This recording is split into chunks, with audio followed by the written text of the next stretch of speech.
Assalamualaikum warahmatullahi wabarakatuh. Bismillahirrahmanirrahim. Tabarakalladzi nazzalal furqana ala 'abdihi liyakuna lil 'alamina nadhira. Allahumma shalli wa sallim ala sayyidina maulana Muhammadin wa ala alihi washabihi asma'in amma ba'du. Ingkang sangat kula hormati, sangat kula takzimaken Kiai Haji Mustofa Bisri sedanten keluarga Kiai Haji Yahya dan semua keluarga besar Bani Mbah Bisri Mustofa. Ingkang sangat kula hormati Profesor Dr. Al Habib Said Aqil Al Munawwar. Beliau adalah profesor ahli hadis juga sekaligus ahli tafsir yang sangat kita hormati, sedanten yang hadir kita hormati. Mari bersama-sama nikmati audisi ini. Jadi ini saya digambar Mbah Mus untuk audisi. Jadi saya lulus apa enggak ya enggak tahu. Tapi saya pastikan tadi kalau Profesor Said Aqil Al Munawwar fasih membaca Al-Quran, saya akan menjadi kompetitornya, akan fasih memaknai tafsir Quran. Karena saya sudah tidak mungkin bersaing di suara. Orang tahu semua kalau suara saya itu jelek. Mungkin Allah mau bagi-bagi rezeki. Jadi kalau saya suaranya bagus, nanti tidak diundang jadi mufassir, diundang jadi penyanyi hadroh. Jadi sudah itu saya nikmati saja. Begini, saya dari awal itu sudah saya perkirakan. Jadi kalau nasib saya baik, itu kalau kalian tidak paham itu akan ngomong gini, wah ilmunya Gus Ba tinggi sehingga kita tidak paham. Itu kalau nasib sedang baik. Kalau nasib saya buruk, itu minim artikulatif sehingga menjelaskannya bulat, itu pasti nggak pinter orangnya. Menerangkan saja tidak mudah difahami. Tapi kalau nasib sedang baik, sampeannya nggak paham malah muji ilmu saya yang tinggi. Padahal kadang nggak memahamkan, memang rumusnya itu salah sehingga bulat. Tapi insya Allah nasib saya malam ini baik. Begini, saya dulu pernah berdoa berkali-kali sama Allah Subhanahu Wa Taala bahwa saya ingin membaca Quran itu fasih fil makna. Fasih itu artinya jelas, runtutan logikanya jelas. Sehingga barokahnya fasih itu logika Quran atau logika yang dibangun Quran itu menjadi benar-benar logika yang diterima siapa saja, termasuk diterima oleh orang kafir. Kita tahu Umar itu masuk Islam sebelum mondok apa enggak pernah mondok? Sebelum mondok, enggak pernah beliau ngaji tafsir. Enggak pernah mondok. Tapi beliau dengar Quran itu faham. Karena logika yang diutarakan Quran itu logika sesuai fitrah salimah. Sesuai akal yang sehat. Saya di mana-mana cerita karena ini kebanggaan para mufassir. Ketika Jubair bin Mut'im bin Adi menceritakan bapaknya yaitu Mut'im bin Adi. Beliau adalah orang yang sangat pintar sekali sehingga didelegasikan oleh kafir Quraisy untuk jadi negosiator di Asra Badrin. Jadi perang Badar itu kan ada Asra Badrin, orang-orang kafir yang ditawar Islam. Kemudian orang ini diutus untuk jadi negosiator. Singkat cerita pas datang ke Madinah pas Rasulullah SAW baca surat Wattur wa kitabim mastur fi raqim mansur sampai ayat am khuliqu min ghairi syai'in am humul khaliqun sampai ayat am khalaqus samawati wal ard. Di ayat itu Allah menceritakan kalau Tuhan-Tuhan yang kamu anggap Tuhan itu sebagai Tuhan, misalnya Lata, Uzza, Manat, enggak apa-apa kata Allah. Tapi kata Allah saya minta bukti prestasi mereka apa kalau sebagai Tuhan itu. Apakah pernah ikut menciptakan langit bumi? Atau kalau enggak bisa menciptakan urun kata Allah, urun semen sak-sak kata Allah, penting urun. Sehingga logika lalu terbangun, prestasinya apa? Tuhan-Tuhan yang kami tuhankan itu. Kata Allah, Kul ara'aitum ma tad'una min dunillah aruni madza khalaqu minal ardi am lahum syirkun fis samawati. Kalau mereka Tuhan, tunjukkan prestasinya ke saya, kata Allah. Apakah mereka terlibat dalam penciptaan langit dan bumi? Atau kalau nggak bisa menciptakan 100%, kata Allah setidaknya urun. Ya tadi urun semen, am lahum syirkun fis samawati. Syirkun maknanya urunan. Lalu ketuhanan berhala, Uzza dan sebagainya batal karena ayat ini. Orang kafir berpikir, wah ini tidak Tuhan karena nggak punya prestasi apa-apa. Lalu mereka secara ekstrim malah berpikir ateisme, tidak mengakui adanya Tuhan. Kalau nggak diakui adanya Tuhan, berarti alam raya ini dimulai dari ketiadaan. Logikanya berarti begini, hadhil maujudat khalaqahal adam. Langit yang karuan wujud, bumi yang karuan wujud, hewan-hewan yang karuan wujud, matahari, rembulan, lautan semuanya wujud. Kemudian semua maujudat ini dirumuskan khalaqahal adam, diciptakan oleh ketiadaan. Pertanyaannya adalah mahuwal junun asyaddu min hadza. Kegilaan apa yang lebih parah ketimbang ini? Karena sesuatu yang wujud dimulai dari sesuatu yang tidak wujud. Berarti sama dengan mengatakan hadhil maujudat khalaqahal adam. Semua yang enggak ada ini diciptakan oleh sesuatu yang enggak ada. Jadi semua yang ada diciptakan oleh sesuatu yang enggak ada. Maka Quran ketika ngendikan am khuliqu min ghairi syai'in. Apakah kalian semua atau mereka semua diciptakan min ghairi syai'in, min ghairi khaliqin maujudin. Saya ngecek di beberapa tafsir termasuk bukan kitab tafsir tapi maknanya sama seperti di Ihya. Masa alam raya seindah ini, seeksistensi ini, senyata ini kemudian diciptakan oleh sesuatu yang tidak ada. Mereka akhirnya mikir, ya harus diciptakan oleh sesuatu yang ada. Nah, karena sesuatu yang ada ini posisi pencipta, maka harus berstatus super. Nah, super ini oleh ulama dibahasakan wajibil wujud. Maka zat yang menciptakan ini namanya zat sing wajibil wujud. Lalu wajibil wujud ini oleh Islam disebut Allah Subhanahu wa ta'ala. Kayak apa fasihnya Quran bikin logika? Atau orang yang jadi Tuhan itu yang mengklaim sebagai Tuhan? Itu juga mungkin, yang penting mewujud.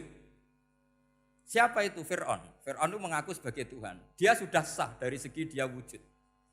Namanya orang wujud punya eksistensi, mungkin berkreasi. Saya ulang lagi, namanya orang wujud punya eksistensi, tentu mungkin berkreasi. Tapi pertanyaannya begini, ketika Musa tanya, pertama ditanya Musa, lalu kamu kalau menyembah selain saya, nyembah siapa? Kata Musa, Rabbul Alamin. Siapa Rabbul Alamin? Rabbus samawati wal ardi, yang menuhani langit bumi. Terus kata Fir'aun, tidak jawab, manggil Haman.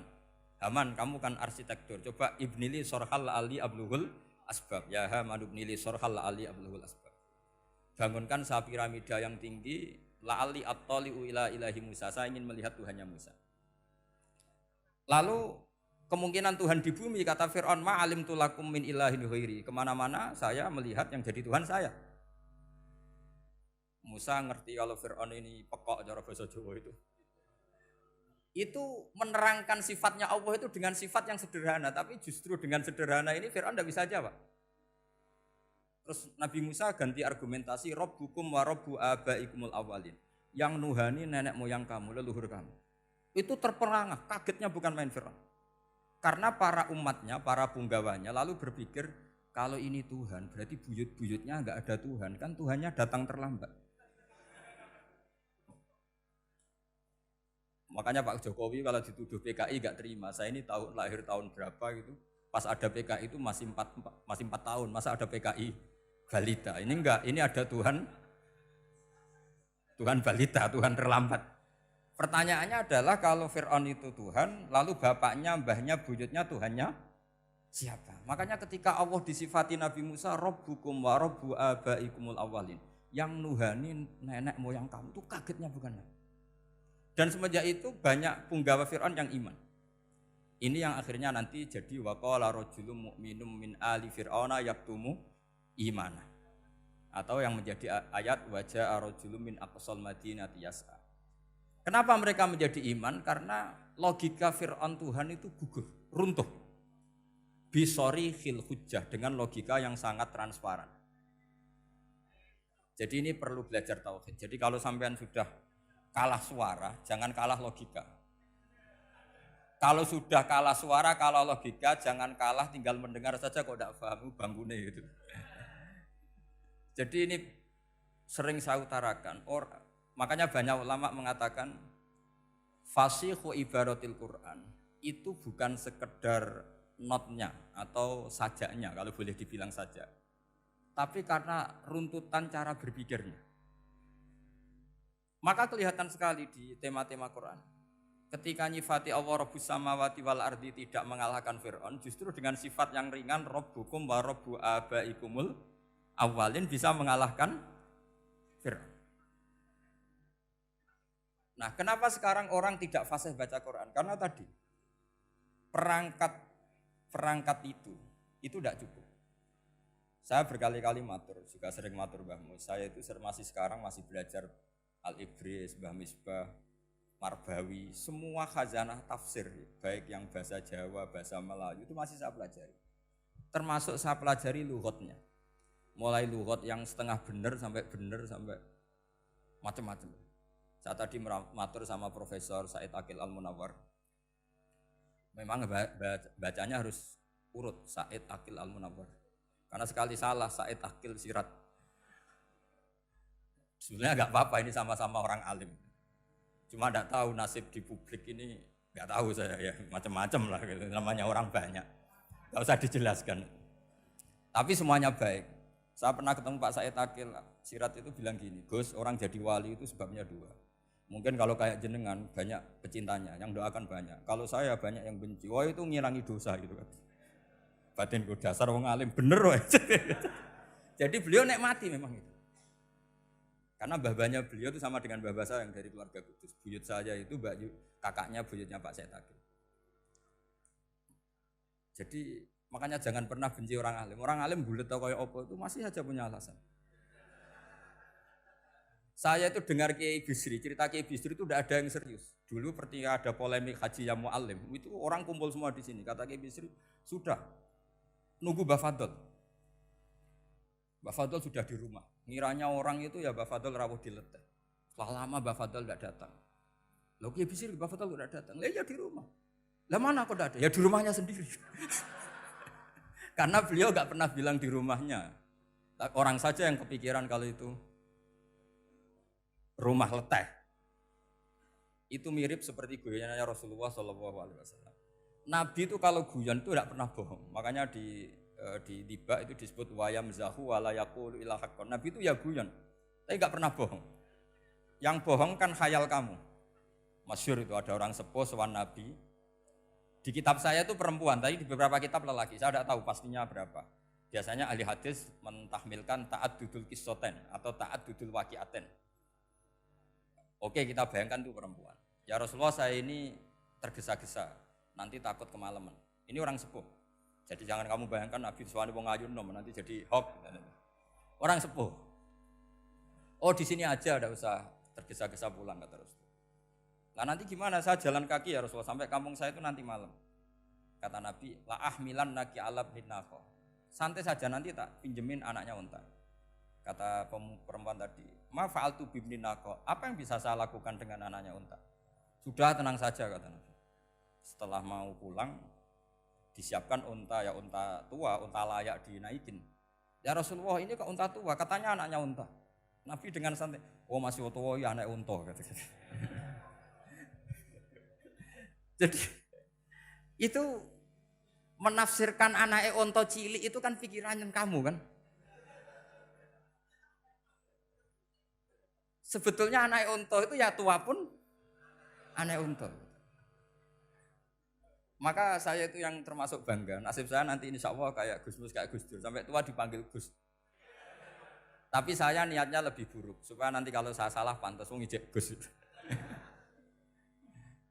Tapi dalam kompetisi kadang Gus itu kalah. Itu dulu di Pondok Sarang itu kalau ke WC itu antri. Itu yang di WC didodok. Supaya cepat keluar. Ayo cepat keluar, saya Gus. Dikira teror Gus itu yang di WC menjadi takut. Yang dalam WC gak kalah, saya malah kiai. Iya. Jadi memang kacau, kalau sudah logika itu kacau. Tapi di Ihya kitab yang populer dikaji di pesantren, itu ada babnya. Qadiyat itu pengarang tentang betapa wajibnya takzim sama Rasulullah. Tapi punya bab mizahun Nabi, guyonan-guyonannya Kanjeng Nabi. Cuma Nabi seninya tadi, wala yaqulu illa haqqan. Meskipun guyon itu enggak pernah bohong, itu butuh seni itu. Guyon tapi tidak pernah bohong. Tapi umatnya ada saja yang pernah niru, ya termasuk Ki Bisri tadi. Sudah nunggu Mbah Fadl, sudah di dalam. Ketika ditunggu ternyata ya dalamnya Mbah Fadl sendiri, bukan di dalam apa? Ada seorang raja yang gemar kawin karena orang Arab gemar kawin. Itu setiap ada perempuan cantik ingin dinikah. Nikah itu masih baik, jadi sama ndak usah anti. Soal kamu dengki sama orang poligami itu ya hasud gitu. Yang layak biar poligami, asal ada yang mau dan siap-siap ada tambah satu, hilang satu. Biasanya kan gitu. Singkat cerita dia itu cinta sama seorang perempuan. Nah perempuan itu ditanya-tanyakan sama pemuda situ ajudan dia. Gimana saya boleh nikah itu? Jawabannya tadi, kaifa tankihuha wa qad ra'aitu qabbalaha rajul. Kok kamu nikahi gimana? Saya pernah melihat dia itu dicium seorang lelaki. Kamu itu seorang raja, masa nikahi perempuan yang pernah dicium seorang lelaki? Wah itu miso-miso raja. Udah enggak. Saya ini raja muslim soleh, masa nikahi orang yang pernah dicium lelaki? Suatu saat si pemuda ini menikahi perempuan itu. Mangkelnya bukan main, karena dia saingan sama raja, gak mungkin menang. Satu-satunya menang itu bikin hoax tadi itu. Ini cerita ini di Ithaf, di sarahnya Ihya. Kamu kira di cerita Alfu Yaumin wa Lailatin Abu Nawas, enggak, ini cerita di Ithaf. Kitab yang sangat sakral karena sarahnya apa? Ihya. Setelah nikah, maki-maki raja. Orang enggak punya harga diri, perempuan pernah dicium orang kok dinikahi. Tadri mandalikar rajul, kamu tahu siapa lelaki itu? Huwa abuha, itu bapaknya. Oh, terajan wasem, enggak ngerti gitu. Jadi apa? Kiai-kiai dulu itu rileks. Sehingga saya datang ke sini ketika diminta sama Mbah Mus. Sebenarnya enggak diminta, diperintahkan. Karena pasti pakai agak-agak otoriter gitu. Karena di atas kita, jauh di atas kita. Mbah Mun guru saja manggil beliau Lek. Karena kita tahu Mbah Mus punya ibunya itu binti Khalil Harun. Mbah Khalil itu, saya punya manakibnya banyak tentang Mbah Khalil Harun. Jadi beliau itu adiknya Umar Harun. Mbah Umar Harun itu dulu alim-alimnya Ki Sarang, setelah Mbah Ghazali itu Mbah Umar Harun. Termasuk Mbah Khalil Harun yang ngaji sama kakaknya Umar Harun. Setelah beliau alim alama, singkat cerita setelah menyelesaikan pendidikan, pindah ke Kasingan itu dibawain santri oleh kakaknya, namanya Umar Harun. Nah Mbah Harun itu punya istri namanya Mbah Sinto, itu saudaranya Mbah Ghazali. Makanya Mbah Mun manggil Mbah Mus itu Lek, karena Mbah Mun ke Mbah Ghazali itu Mbah Mun Nyai Mahmudah binti Ahmad. Ahmad ini bin Su'aib. Su'aib ini juga menantunya Mbah Ghazali. Terus Mbah Ghazali, berarti Mbah Mun dari Mbah Ghazali generasi kelima. Kalau Mbah Mus kira-kira ya Mbah Mus, Nyai Bisri, Mbah Khalil. Nah Nyai Sinto ini sudah saudaranya apa? Mbah Ghazali. Berarti Mbah Mun dengan Gus Mus itu kalah satu tokoh di urutan nasab. Makanya manggil apa? Tapi Mbah Mus orang baik, tidak pernah manfaatkan itu. Yang sering manfaatkan Mbah Nawawi itu. Karena pernah sepuh itu, wah sembrono kalau sama saya itu. Saya di mana-mana itu digosipkan murid beliau. Ya saya ikhlas saja, itu satu-satunya harga diri Mbah Nawawi, ya saya ikhlas. Saya ikhlasnya. Jadi karena memang saya manggil beliau juga memang pernah nyembah. Buyut saya kandung itu namanya Maimunah, itu mbaknya Mbah Dowi. Jadi saya ini juga Bani Lasem. Buyut saya kandung namanya Maimunah, istrinya Mbah Umar bin Arabi. Melahirkan mbah saya sampai ibu saya sampai saya.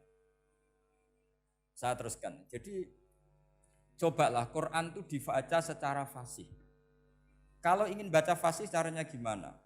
Kamu harus belajar balaghah, belajar lisanul Arab, belajar mantek, belajar logika. Kalau logika itu tidak sampai, cari muhalnya. Ini fatwanya Said Robdon Al-Buti, juga fatwanya semua ulama usul fikih. Saya ulang lagi ya, kalau logika kamu nggak paham, cari sisi muhalnya. Saya ulang lagi, cari sisi muhalnya. Misalnya kamu angan-angan tentang Allah nggak dok. sedurunge Allah iku sapa. Misalnya kamu angan-angan gitu. Sama agama tentu itu dilarang, tapi orang filsafat tetap saja nyari itu. Lalu hentikan pencarian itu, yaitu tadi katakan saja hadhil maujudat yastakhilu ayyakhluqahal adam. Sesuatu yang maujud tentu enggak mungkin disebabkan oleh sesuatu yang tidak ada. Fa innal adama la yu'atsiru aslan wala yakhluqu aslan. Namanya sesuatu yang enggak ada pasti tidak berstatus pencipta. Namanya saja enggak ada. Akhirnya la buddha min ayyasbiqa hadzal alam maujudun. Maka alam ini harus didahului sesuatu yang maujud.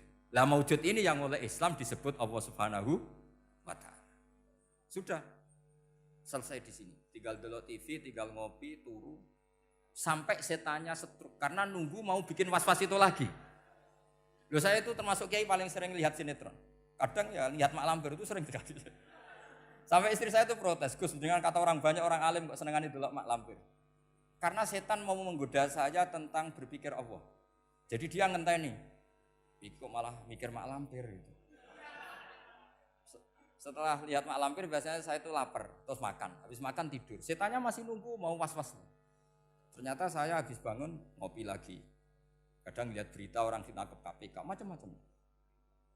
Ini penting saya utarakan supaya setan itu tidak menang. Jadi ciri utama setan itu kata Rasulullah SAW, setan ini goda umatku, hadhil jibal khalaqaha Allah, hadhil ardo khalaqaha Allah, hadhil bihar khalaqaha Allah, faman khalaqaha Allah. Itu makanya banyak orang jurusan filsafat keblinger karena tanya Allah itu siapa.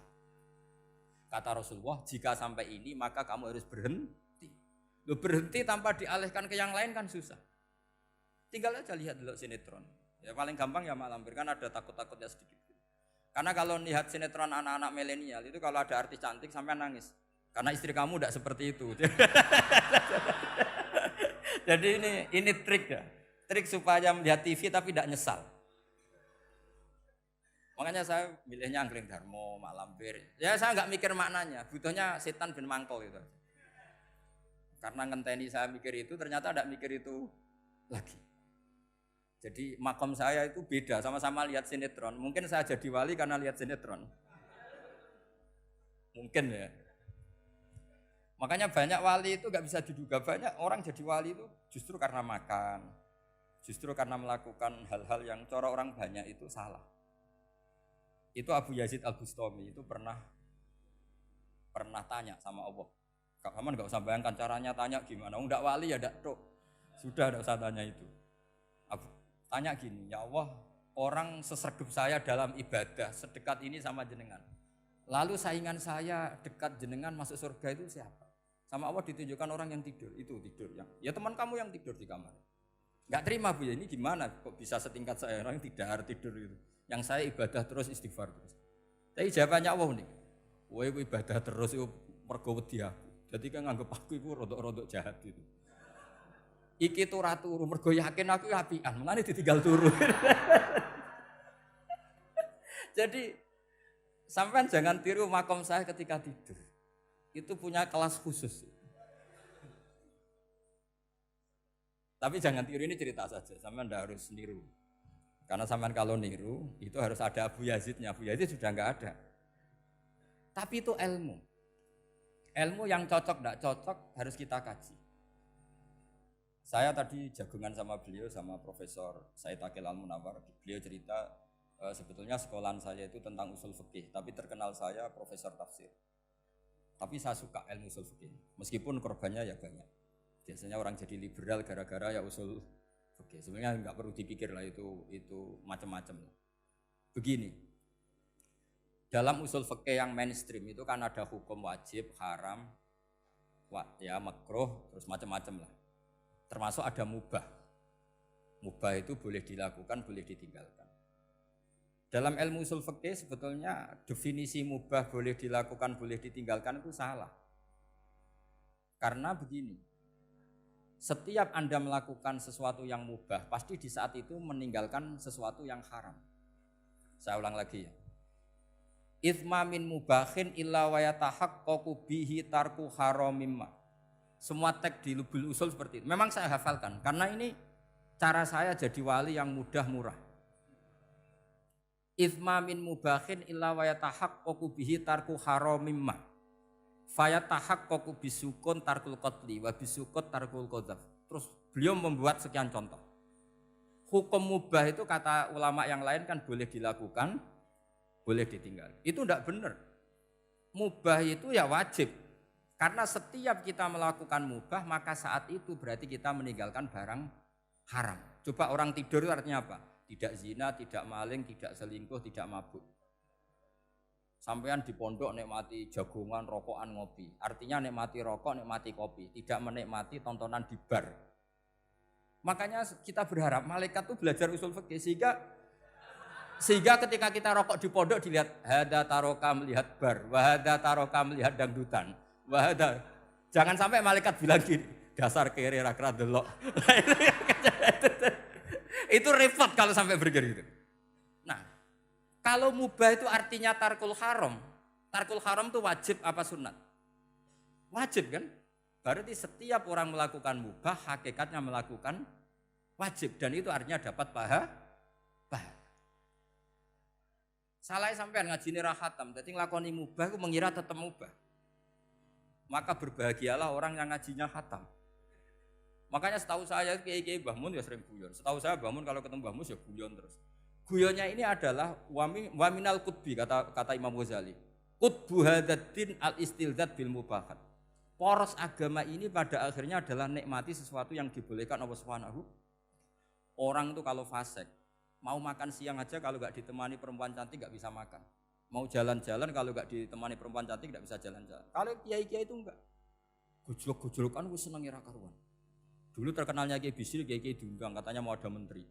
Ternyata menterinya ya beliau tidak masak antok di sini. Karena maknanya menteri itu pembantu presiden. Semua kita adalah bantu presiden terlaksananya kedamaian itu. Loh iya kan? Saya berkali-kali ngomong di mana-mana. Apa artinya menteri pertanian kalau kita tidak nanam padi? Mbok pinternya kayak apa tetap nggak ada ketahanan pangan. Sekarang menjadi ketahanan pangan itu rumusnya menteri apa karena petani mau nanam padi? Itu hakikatnya membantu presiden dalam ketahanan pangan. Cuma petani lebih keren karena tidak butuh digaji. Kalau menteri ya keren tapi kurang keren karena masih dapat apa? Gaji. Akeh tunggale lah anak mikir untuk gaji. Nah petani enggak mikir enggak dapat gaji. Oh, itu keren. Selalu rakyat lebih keren dibanding pejabatnya. Memang gitu aturannya begitu. Aturannya begitu. Kamu saja yang kurang syukur. Jadi rakyat tuh gremeng enak jadi menteri. Ya sudah itu hak kamu, tapi saya tidak berpikir seperti itu. Maka saya ulang lagi ya. Kenapa saya ngomong seperti ini? Supaya tadi saya sudah bilang, saya sudah enggak menang dalam suara, harus menang dalam logika. Karena ini audisi, ini audisi. Di kabar Mbah Mus, nanti yang menang siapa tidak tahu. Tadi Pak Mu'ad, sekarang saya, kemarin Gus Zofur, enggak tahu saya. Nanti masuk nominasi apa enggak tahu. Begini. Kalau artinya fi'lul mubah itu tarkul haram, saya ulang lagi. Kalau fi'lul mubah itu artinya tarkul, maka mubah ini spesial sespesialnya. Sehingga Allah kadang ngendikan sederhana sekali. Wa min ayatihi manamukum billaili wan nahar. Termasuk ayatnya Allah adalah kamu ditakdir tidur malam hari maupun siang hari. Kalau kamu enggak malam hari, subuh hari, pagi hari, siang hari. Kenapa dihitung wa min ayatihi? Sekarang kalau ada pakar medis, pakar kesehatan bilang, ini kalau kurang istirahat mati, kalau kurang istirahat jantungan. Berarti tidur adalah menghilangkan penyakit jantung. Obat paling mandi dengan orang rutin tidurnya, itu masih mandi orang rutin tidur. Kamu beli obat harganya 1 miliar, tapi gak pernah tidur 3 hari, tetap taqabbalallahu minna minkum taqabbal ya karim. Maka yang penting itu obatnya apa tidurnya? Tidurnya yang dibantu obat. Tapi kalau obat tok gak dibantu tidur, masih sakit. Berarti penting mana tidur sama obat? Karena penting tidur wa min ayatihi.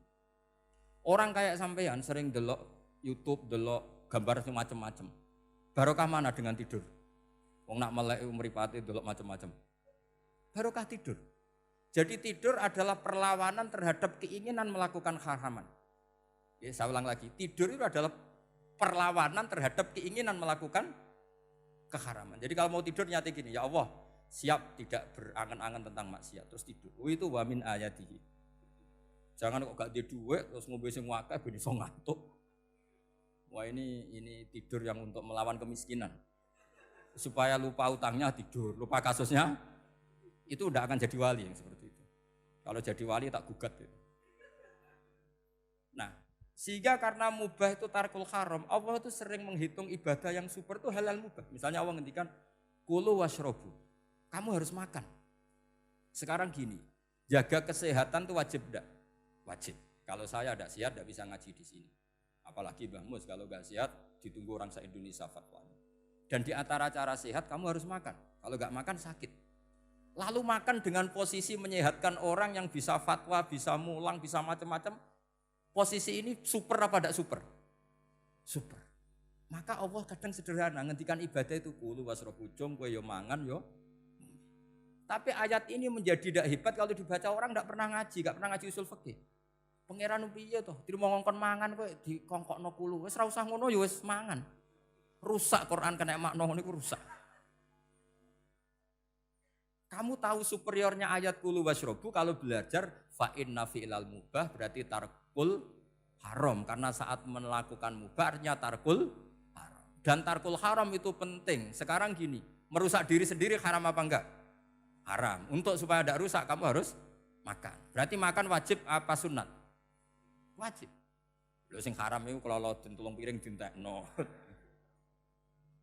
Nah, dengan cara pemaknaan seperti ini, Quran akan superior. Bahkan di ayat-ayat yang kelihatannya sederhana, kulu washrobu, wala tusrifu. Ketika Nabi Musa dimenangkan mengalahkan Fir'aun, itu Allah firman pertama gitu, kamu harus makan mimma rozaqnakum. Cuma syaratnya wala tatghaw fihi fayakhilla alaikum ghadab. Kalau kamu berlebihan nanti dapat ghadab saya. Nah khawatir saya kalau ilmu ini sudah hilang terus ayat-ayat yang biasa tentang kemanusiaan dikira biasa. Padahal ayat ini super, misalnya nikah. Nikah itu oleh Allah, perempuan yang kita nikahin itu oleh Allah disebut surga. Saya punya bukti, misalnya gini ayat ya, wala tangkihul musyrikati hatta yu'min, wala amatum mu'minatun khairum min musyrikati walau a'jabatkum. Terusannya ayat wala tangkihul musyrikina hatta yu'minu. Wala abdu mu'minun khairum min musyriki walau a'jabakum. Terusannya ayat ulaika yad'una ilan nar. Para musyrikah yang ingin kamu nikahi karena mereka non muslim atau kafirah atau musyrikah itu hanya mengajak kamu masuk neraka. Maksudnya ngajak itu kan bisa saja kamu tertarik perempuan tadi sampai kompromi merubah akidah kamu. Terusannya ayat wallahu yad'u ilal jannah. Harusnya dengan perbandingan kamu jangan menikahi musyrikah. Logika perbandingannya kan wawaw yad'u ila nikahil mu'minah. Saya ulang lagi, harusnya muqabalahnya kan wawaw yad'u ila nikahil mu'minah. Allah mengajak kamu supaya menikahi mu'minah. Tapi kata mu'minah sama Allah diganti wawaw yad'u ilal jannah. Allah mengajak kamu masuk surga. Ila nikahil mu'minah. Artinya gini, setiap kamu hubungan intim sama istri kamu, itu adalah menjadi kamu tidak zina. Jadi kalau kamu tidak zina, barokahnya istri kamu ini penopang kamu masuk surga.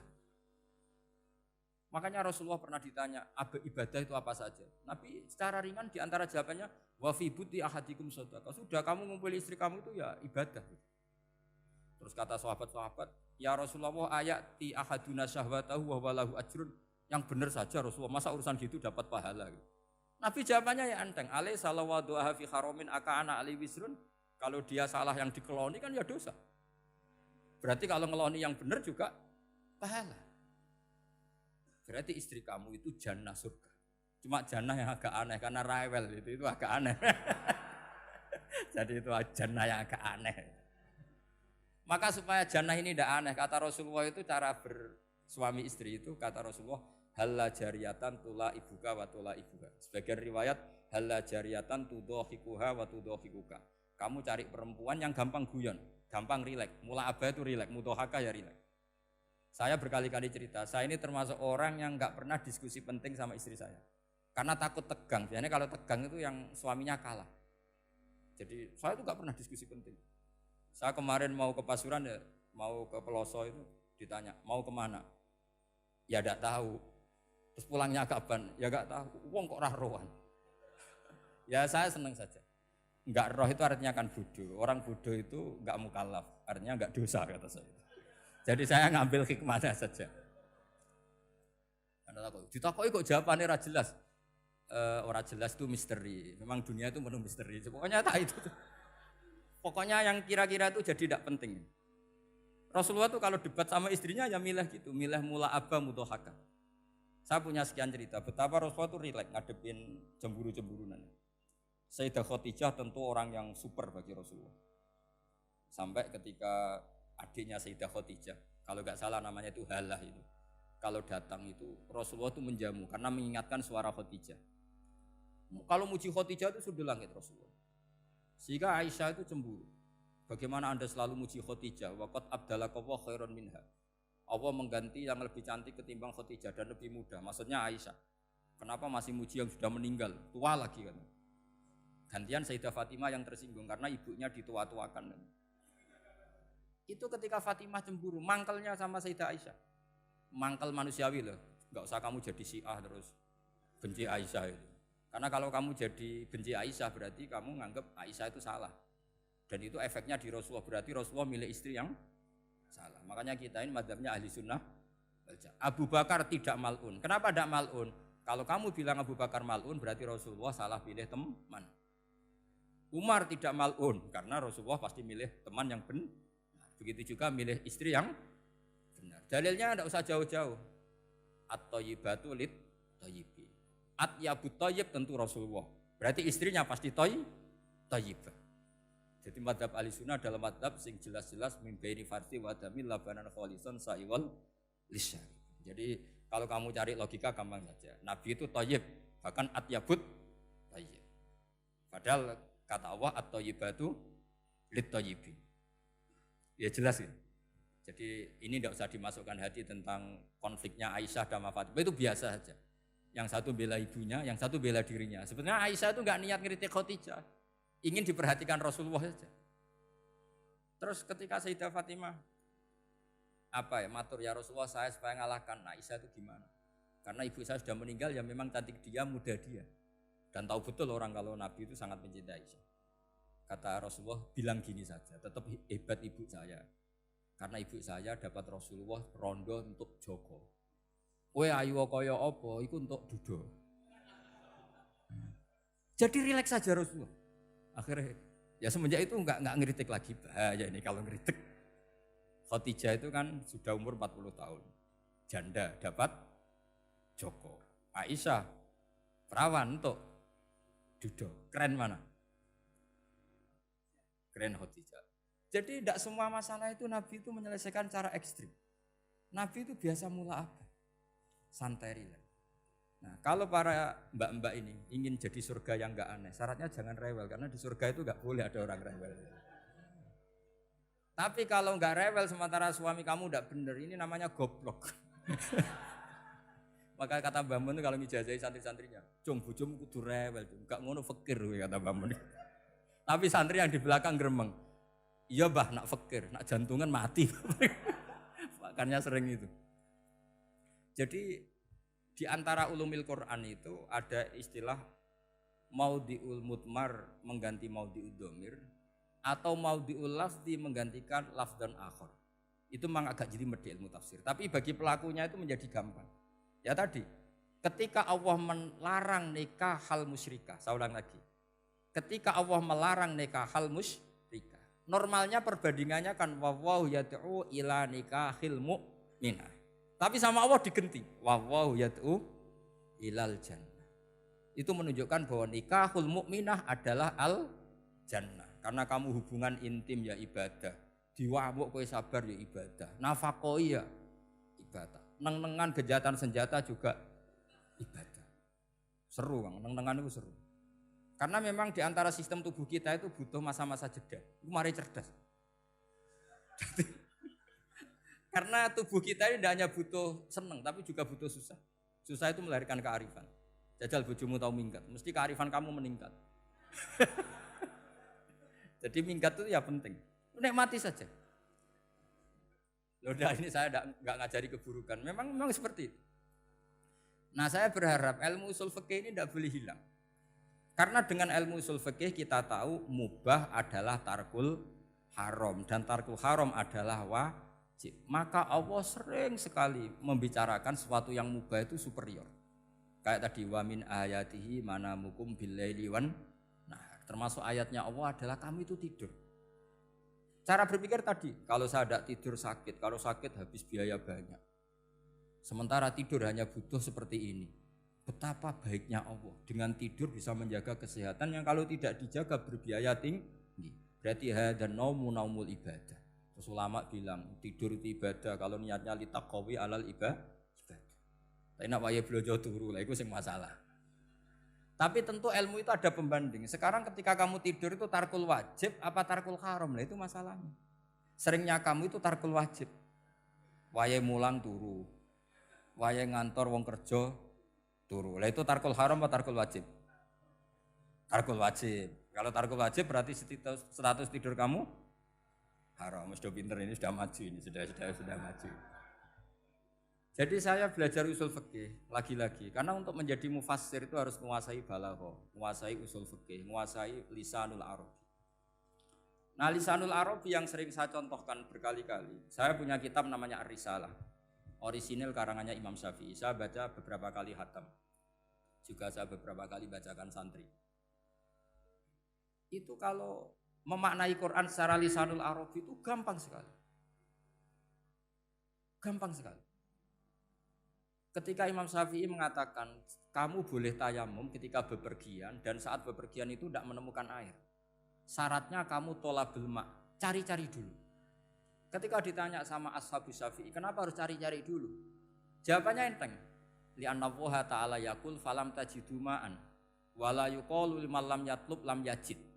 Karena Allah ngendikan kemudian kamu tidak menemukan air. Di mana-mana tidak menemukan setelah mencari. Kalau belum mencari namanya tidak tahu. Jadi dari kata falam tajidu ma'an kemudian kamu tidak menemukan. Tidak menemukan berarti apa? Setelah mencari. Sehingga beliau mensyaratkan dicari-cari dulu, baru berkesimpulan tidak menemukan. Nah setelah tidak menemukan kamu baru boleh tayang. Segampang itu ilmu usul fikih di depan Imam Syafi'i. Ulumul Quran dianalisis dengan usul fikih. Ketika ditanya,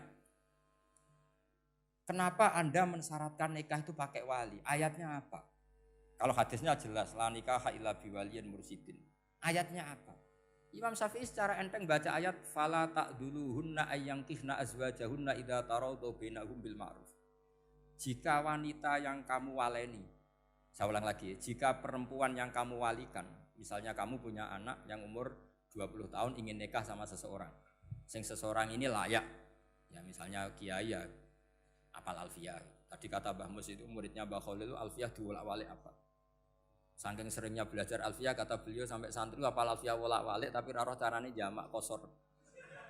Karena dulu pondoknya mau pondok nahwu. Jadi kayak di ngelirap itu. Tonggone nganti apal fa'ala yaf'ulu fa'lan. Cinone weh apal saking bedino itu ujiane ra selawatan fa'ala yaf'ulu fa'lan wa ma fa'lan wa fa'ilun. Jadi pondok ya macam-macam. Itu saya tadi sampai mana itu? Tentang apa?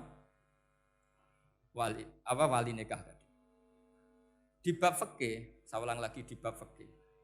Itu kata Allah, jika perempuan yang kamu walikan itu ingin nikah, fala ta'duluhunna, jangan kamu larang. Kata Imam Syafi'i, kalau seorang wali tidak punya hak mewalikan, maka larangan jangan menghalangi itu tidak ada gunanya. Misalnya gini, Zaid itu tidak punya utang saya ulang lagi, Zaid tidak punya utang saya. Memang ini ilmu logika, Zaid tidak punya utang saya. Terus sampean bilang ke saya gini, Gus Bah, Zaid ojo tageh. Itu omongannya wong aneh apa enggak? Aneh kan? Tapi kalau Zaid punya utang saya 1 juta, terus kamu menasihati saya, Gus Zaid ojo tageh. Benar apa enggak? Wali itu punya hak melarang. Saya ulang lagi, wali berarti punya hak melarang putrinya tidak nikah.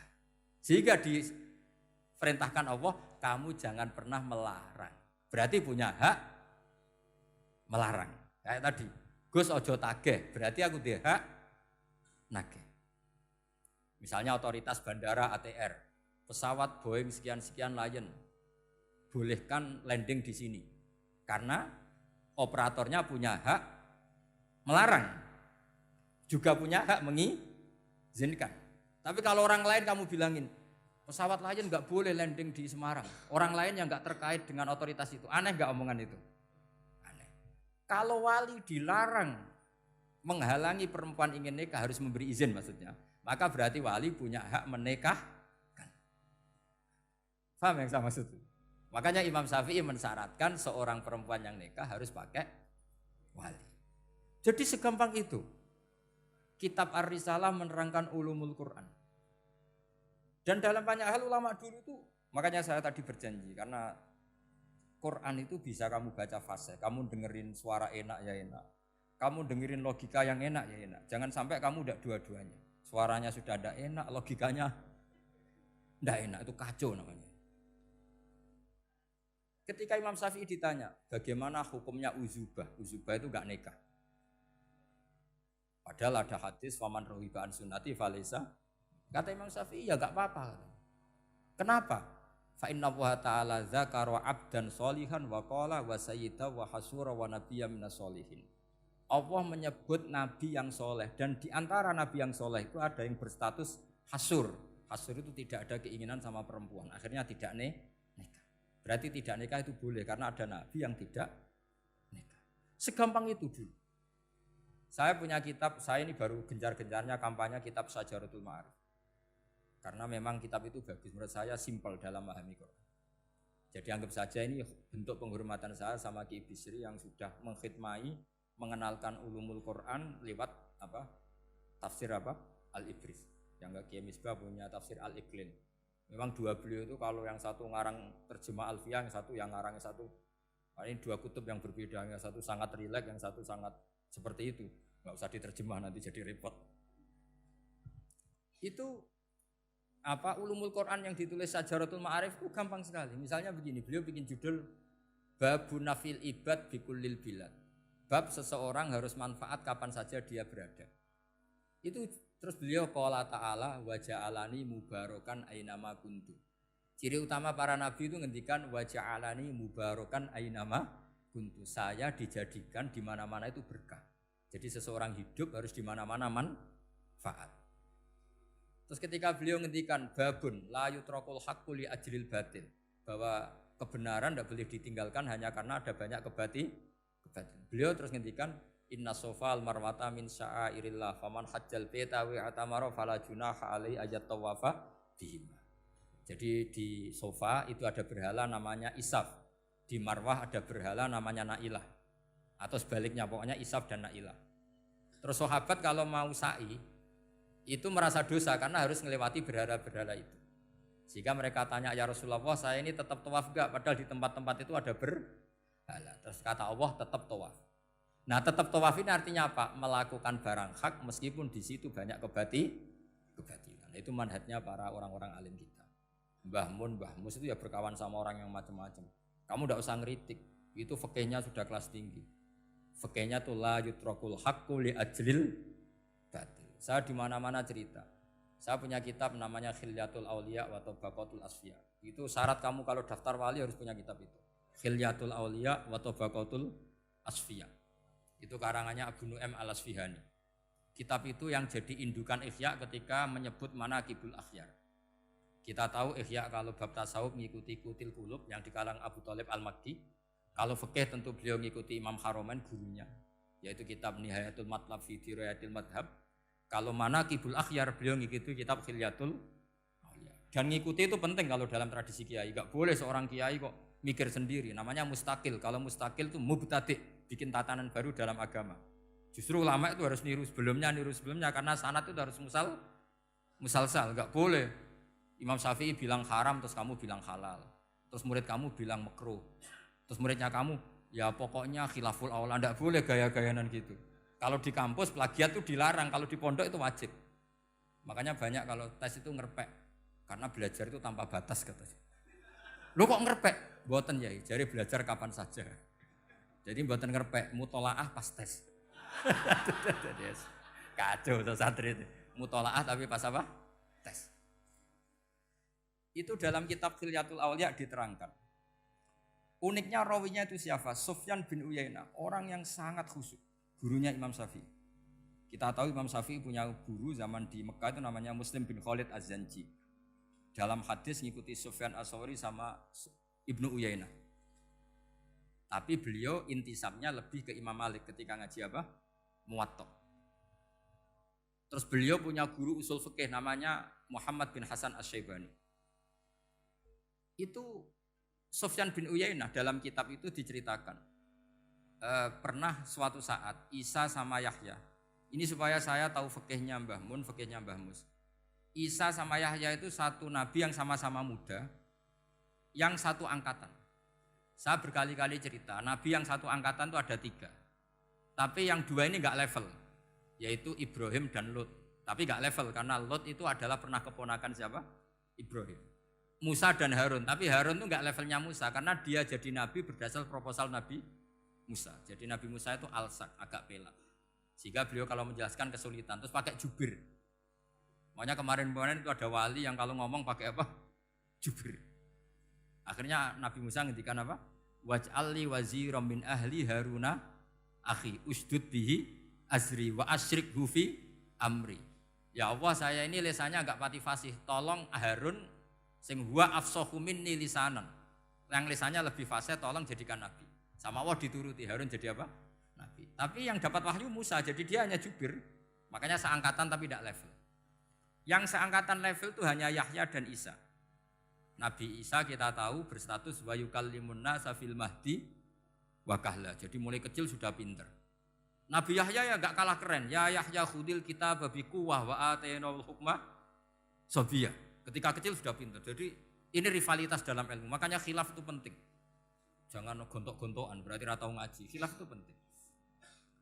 Nabi Yahya itu kalau jalan-jalan sampai Nabi Isa, itu yang Nabi Yahya mesti tanya, aina khiyarun nas, rumahnya orang baik mana? Saya mau nginep di situ.